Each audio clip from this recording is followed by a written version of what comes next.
Hi అండి. టేస్టీగా చేపల పులుసు ఎలా చేసుకోవాలో చూద్దాం వచ్చేయండి. సింపుల్ ప్రాసెస్ అండి. చాలా బాగుంది, సూపర్ ఉంటుంది. ముందుగా చేపలు అనేవి శుభ్రంగా వాష్ చేసుకొని పక్కన పెట్టుకోవాలి. పచ్చిమిర్చి, ఉల్లిపాయలు కట్ చేసుకొని వేసుకొని కారం, ఉప్పు, పసుపు వేసుకోవాలి. కారం కాస్త ఎక్కువే పడుతుంది, ఎందుకంటే చేపల కూర కాబట్టి. ఇలా వేసుకున్న తర్వాత ముందుగా 50 గ్రాముల చింతపండు నానబెట్టుకున్నాను. ఆ 50 గ్రాముల చింతపండులో నుంచి పులుసు తీసుకొని ఈ చేప ముక్కలు అనేవి బాగా కలుపుకోవాలి. కలుపుకున్న తర్వాత ఈ చింతపండు పులుసు పోసుకొని, నేను ఇక్కడ 2 సార్లు చింతపండు పులుసు అనేది పోసుకున్నాను. ముక్కలు మునిగేంత వరకు పోసుకొని చింతపండు పులుసు పోసుకున్న తర్వాత ఒక్కసారి కలుపుకొని మనం పక్కన పెట్టుకోవాలి. ఒక్క 10 నిమిషాల పాటు పక్కన పెట్టుకొని అప్పుడు గ్యాస్ స్టవ్ మీద పెట్టేసుకొని ఉడికించుకోవాలి.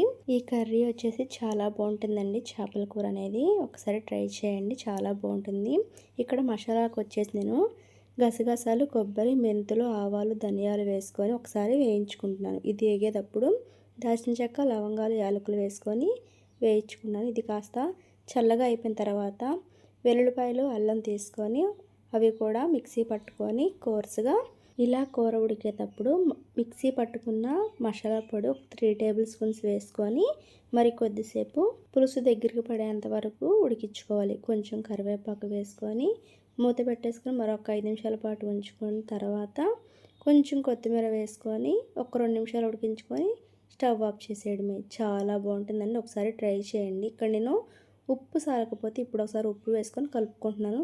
గరిటె పెట్టకుండా ఇలా క్లాత్ పట్టుకొని కలుపుకుంటే ముక్క అనేది చెదరకుండా ఉంటుంది. కర్రీ వచ్చేసి సూపర్గా వచ్చింది. మాకైతే చాలా బాగా నచ్చింది. ఒకసారి ట్రై చేయండి.